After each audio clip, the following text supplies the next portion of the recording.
ఆదిత్యతో తింటుంటే ఆద్య గుర్తుకు వచ్చింది. వెంటనే ఆదిత్య ఈవిల్ బ్రెయిన్లోకి ఒక బ్రహ్మాండమైన ఐడియా వచ్చింది.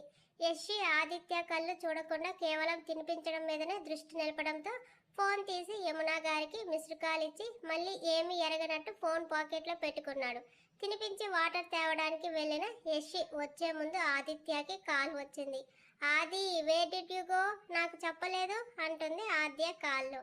స్పీకర్ ఆన్ చేయడంతో యశికి ఆద్య మాటలు బాగా వినిపిస్తున్నాయి. ఇంపార్టెంట్ పర్సన్ని మీట్ అవ్వడానికి వచ్చాను బంగారం.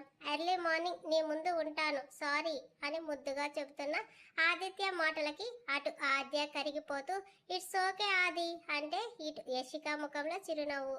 డిన్నర్ చేసావా? ఇప్పుడే కన్నా. నువ్వు? ఎప్పుడో నవ్య ఆంటీ తినిపించారు, వద్దన్నా అంది అయిష్టంగా. తనకి నువ్వంటే ప్యార్ కదా, అలగకు బేబీ. మన కోసం ఆలోచిస్తూ చేతుల్లో లవ్ని చూపిస్తుంటే మిస్ చేసుకోకూడదు, సరేనా? ఓకే ఆది, అండ్ ఐ మిస్ యూ. ఈరోజు ఎమ్ముతో నిద్రపోతున్నా, తను స్టోరీస్ చెప్తాను అంది. నా అమ్మ దగ్గర నువ్వు హాయిగా స్టోరీస్ వింటున్నావు, మీ అమ్మ దగ్గర నేను. వెనకే ఉన్న యశికాకి వినపడేలా అన్నాడు. కళ్ళు నేలకు వాల్చేసింది. ఐఎమ్ సో లక్కీ కదా ఆది, నా కోసం ఇంతమంది ఉన్నారు, అందుకే నేను వెళ్ళను అన్నాను అని ఆద్య అంటుంటే యశికి బాధగా అనిపించింది.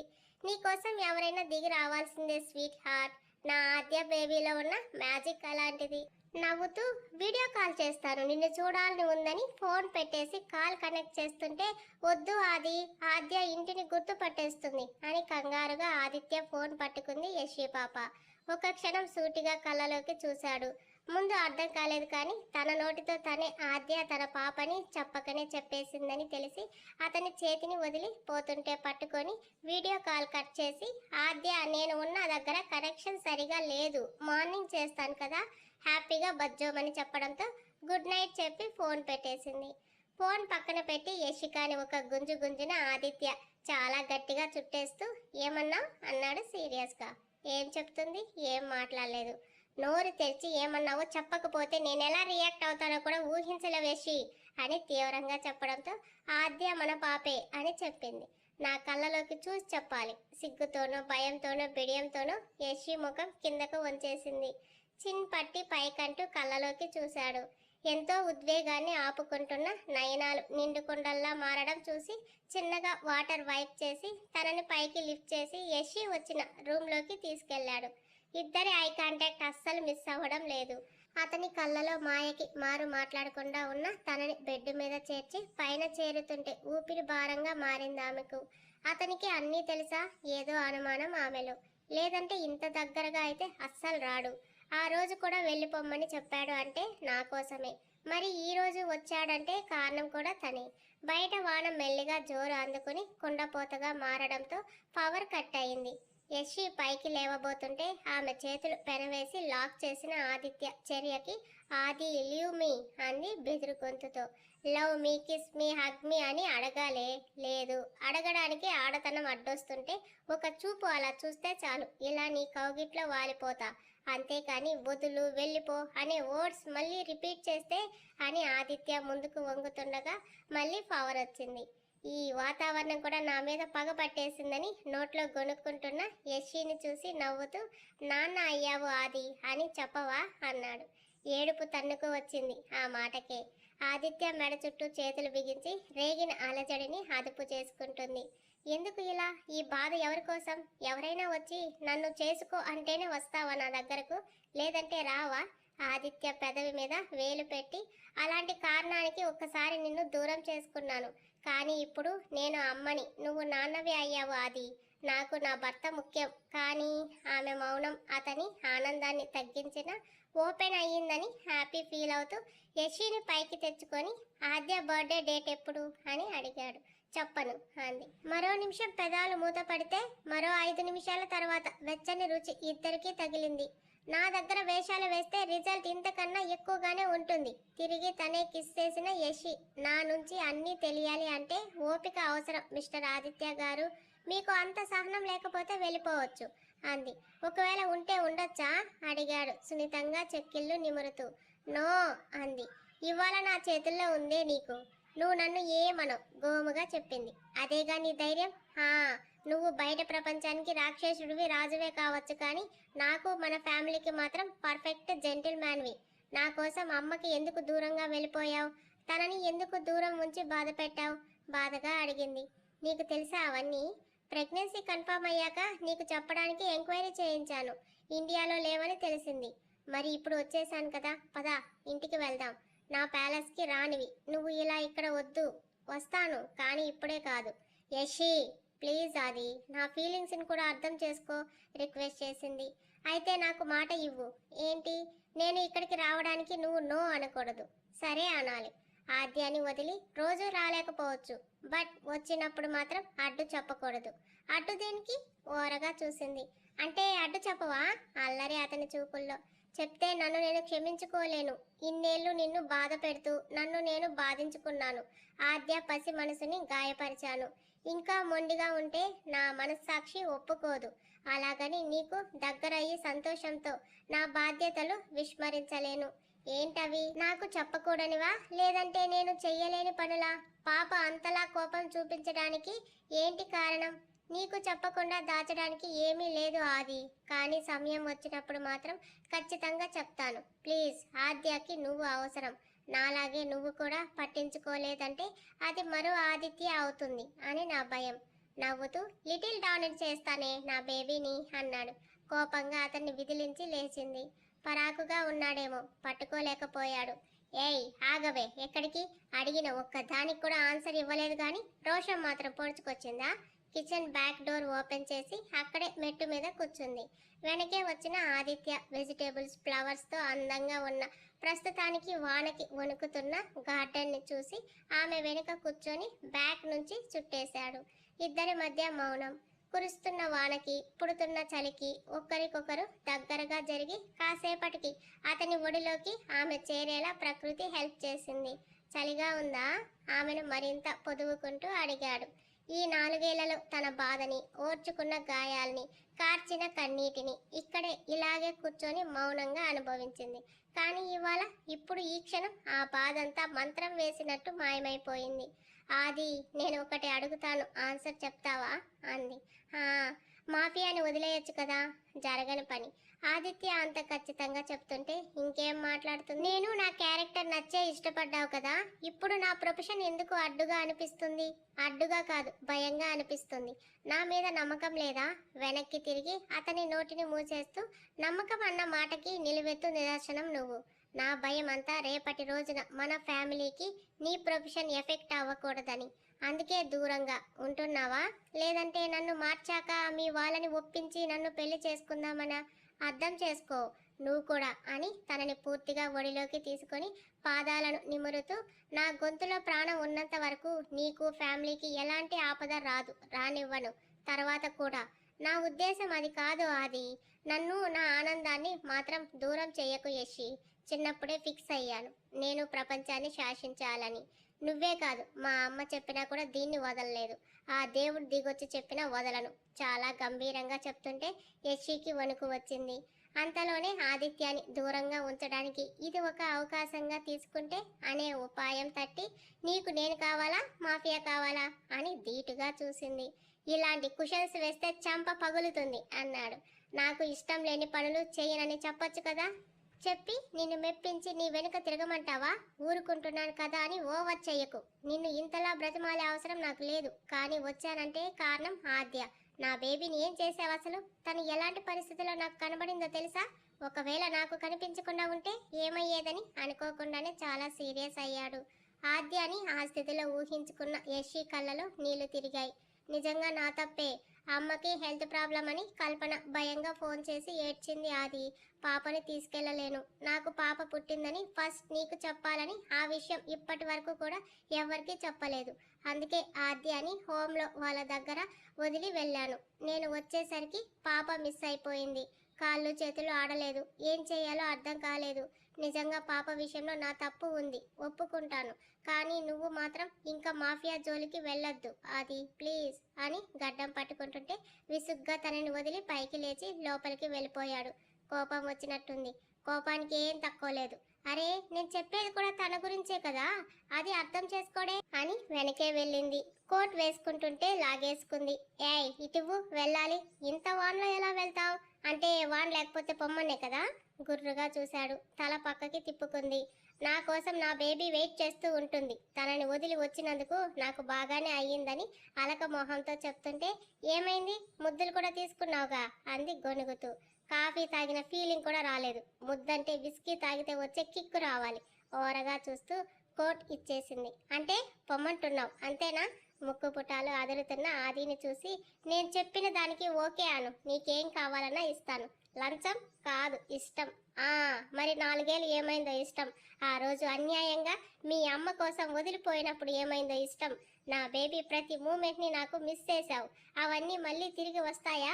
తను పుట్టినప్పుడు ఎలా ఉంది, ఎలా నవ్వింది, ఎలా పాకింది, నడిచింది, ఏది నేను చూడలేదు. దీనంతటికీ కారణం ఎవరు? ఆదిత్యాన్ని చూసి లోనికి వెళ్ళిన యశి కాసేపటికి ఆల్బమ్ తెచ్చి అతని చేతిలో పెట్టింది. అవన్నీ తమరి లిటిల్ ప్రిన్సెస్ ఫొటోస్నే అంది మొహం తిప్పుకొని. నవ్వుతూ పేజ్ తిరిగేశాడు. ఆద్య అమ్మ కడుపు నుంచి బయటకు వచ్చిన క్షణం మొదటి ఫోటో అది. కళ్ళు కూడా తెరవలేదు ఇంకా. ప్రేమగా ఫోటోలు తడిమిన అతని చూపు ఆద్యాన్ని కిస్ చేస్తున్న యశి మీద పడింది. పువ్వులా ఉండేది సన్నగా పుల్లలా అయిపోయింది. నా రక్తాన్ని మోసిన ఆమెకు ఎలాంటి సపర్యాలు జరగలేదు. కనీసం కడుపు నిండా తిండి అయినా ఉండేదా అనుకుంటూ ఆల్బమ్ చూడలేక కళ్ళు గట్టిగా మూసేసి బుక్ క్లోజ్ చేశాడు. ఆది కంగారుగా వచ్చింది. ఆమెను అమాంతం వాటేసుకుని ఎన్ని బాధలు పడ్డావే ఒక్కదానివే అన్నాడు బాధగా. బాధని నేను అనుకోలేదు ఆది, బాధ్యతగా తీసుకున్నాను. నీ పాపని నీకు సురక్షితంగా ఇవ్వాలని కష్టపడ్డాను అంతే. నువ్వు ఎంత సింపుల్ అన్నట్టు చెప్పినా ఒంటరి ఆడపిల్ల గర్భంతో సర్వైవ్ అవ్వడం చాలా కష్టం. అది ఏ కాలమైనా సరే. నిజంగా నీ గుండె ధైర్యానికి మెచ్చుకోకుండా ఉండలేకపోతున్నాను యశి. సరే కానీ వదులు, అది ఊపిరి ఆడటం లేదు అంది బిగుసుకున్న కౌకిలికి. వదలమనే పదం తప్ప మరొకటి మాట్లాడవా? వదులుతూ అన్నాడు కోపంగా. పట్టుకో వదలకు అనే రోజు త్వరలో రావాలని కోరుకో. ఇంకోసారి ఇలాంటి డైలాగ్స్ చెప్తే దవడ పగులుతుంది. సీరియస్గా చూసి ఉండమంటావా పొమ్మంటావా అన్నాడు సూటిగా. వాన పడుతుంది వెళ్ళకు అంది. నేనేమి నడుస్తూ వెళ్ళను, కారులోనే. ఇన్ని సంవత్సరాలకి ఆదిత్యతో ఒంటరిగా ప్రశాంతంగా గడిపే అవకాశం వచ్చింది. ఎలా కాదంటుంది? వాన సాకుగా చూపిస్తుంది అంతే. మనసులో మాత్రం పొంగిపోతూ ఇంత రాత్రి వేళ వానలో వద్దులే, డిన్నర్ కూడా చేశాం, ఇక్కడే పడుకో అంటూ కోట్ తీసుకుని హ్యాంగ్ చేసింది. ఎక్కడ పడుకోను కనుబొమ్మలు ఎగరేస్తూ అడిగాడు. అదిగో ఆ రూమ్ అంది సెకండ్ బెడ్రూమ్ చూపెడుతూ. నువ్వెక్కడ పడుకుంటావు? ఆదిత్య చూపులకు అడిగిన విధానానికి నవ్వు వస్తుంటే నా రూమ్లో ఇంకెక్కడ అంది మొహం అమాయకంగా పెట్టుకుని. నన్ను గెస్ట్ అనుకుంటున్నావా? గెస్ట్ రూమ్ చూపెడుతున్నావు కోపంగా అడిగాడు. ఎప్పుడో ఒకసారి వచ్చేవాళ్ళని గెస్ట్లని అంటారు. ఈ మాట అండర్లైన్ చేసుకో. ఈ క్షణం నుంచి అది రాంగ్ అని ప్రూవ్ చేస్తానని నేరుగా యశి గదిలోకి వెళ్ళాడు. తనకు తెలుసు కదా అతను అలాగే చేస్తాడని. పవర్ రావడంతో హాల్లో కిచెన్లో లైట్స్ ఆఫ్ చేసి అన్ని డోర్స్ క్లోజ్ చేసి గదిలోకి వెళ్తున్న తన గుండె వేగంగా కొట్టుకోవడం మొదలైంది. మాటల్లో అనేసింది కానీ అతనితో తనకి ఏమాత్రం చనువు ఉందని, కానీ తనువులు కలిసిన క్షణం నుంచి ప్రతి క్షణం మనసులో స్మరించడం వల్లనే ఈ రోజు చూసిన కొత్త అన్న భావన లేదు తనలో. కానీ ఎందుకో ఆదిత్యతో మళ్ళీ ఇలా అస్సలు ఊహించలేదు. అక్కడే ఆలోచిస్తూ నిలబడి నిద్రపోతావా, లోపలికి వచ్చేది ఏమైనా ఉందా? ఆదిత్య గొంతుకి లోనికి వచ్చిన యశి బెడ్ రెస్ట్ కి ఆనుకుని కూర్చున్న ఆదిత్యాన్ని చూసి నేను ఆ రూమ్ లో నిద్రపోతాను, మీరు ఇక్కడే. ఆమె మాట పూర్తవ్వనే లేదు. కొట్టేలా చూసిన ఆదిత్య చూపులో వేడికి డోర్ క్లోజ్ చేసి సైలెంట్ గా అటువైపు వెళ్ళి పడుకుంది. 2 నిమిషాలైన ఆదిత్య నుంచి అలికిడి లేకపోవడంతో రిలాక్స్ అయ్యే టైంకి మెరుపులా తను టర్న్ తిరగడం, ఆదిత్య గుండెల్లో వదగడం జరిగిపోయాయి. నేనేమైనా సూపర్ ఉమెన్ అనుకుంటున్నారా మిస్టర్ ఆదిత్య గారు? బంతిని తిప్పినట్టు తిప్పుతున్నారు. కొంచెం సున్నితంగా హ్యాండిల్ విత్ కేర్లా చూడండి అంది నొక్కుకుపోయిన పొట్ట నొప్పి పుట్టడంతో. ఇక నుంచి నా నుంచి వచ్చే నొప్పులని అలవాటు చేసుకో, కొన్నింటిని తప్పక భరించాలి కూడా అన్నాడు లైట్ ఆఫ్ చేస్తూ. కిటికీ నుంచి వచ్చే వీధి లైట్లు వెలుగు తప్ప మరే లైటింగ్ లేదు గదిలో. వానగాలికి కర్టెన్స్ ఎగురుతుంటే చలికి ఆదిత్యకి మరింత దగ్గరగా జరిగింది. నడుము వరకు బ్లాంకెట్ కప్పుతూ. రావడమే నన్ను యాక్సెప్ట్ చేస్తావనుకోలేదు యషి, థ్యాంక్ యూ అన్నాడు నుదురు మీద ముద్దు పెట్టి మనస్ఫూర్తిగా. కాదనడానికి రీజన్ ఏముంది ఆది? నువ్వు నాకు అన్యాయం, మోసం, ద్రోహం ఏమీ చేయలేదు. వాడుకుని వదిలేయను లేదు. నా పరిస్థితులు నన్ను అలా ప్రేరేపించాయి. నిజం చెప్పాలి అంటే నీకే నేను అన్యాయం, ద్రోహం చేశాను. తండ్రివి అయ్యావని తీయని కబురు చెప్పకుండా పాపతో నీకు ఎలాంటి హ్యాపీ మూమెంట్స్ లేకుండా చేశానని ఇప్పటికీ బాధగా ఉంటుంది. అవైతే ఎప్పటికీ తీర్చలేను కదా. It's okay. అయిపోయిన వాటి గురించి బాధపడి లాభం ఏముంది? ఇంకో ఛాన్స్ ఉంది. నువ్వు ఇంటికి వచ్చేస్తే నిన్ను హెల్తీగా మార్చి ఆద్యతో మిస్ అయిన ప్రేమనంతా ఇంకో పాపతో తీర్చుకుంటాను అంటుంటే అది జరగదు అంది అటువైపు తిరిగి. చాలా కోపం వచ్చింది అతనికి. వెనుక నుంచి లాక్కొని ఎందుకు జరగదు అన్నాడు సీరియస్గా. అది అంతే. అదే కారణం ఏంటి చెప్పను. ఆమె భుజం మీద ఆదిత్య మునిపంటు ఘాటు పడితే ఆది అంది. నీకు నొప్పిగా ఉందేమో, నాకు మాత్రం లోపల తగలబడిపోతున్న ఫీలింగ్. ఎందుకు వద్దు? పిల్లలు వద్దా లేదంటే నేనే వద్దా? ఇప్పుడు అవన్నీ ఎందుకు? నిద్రపో.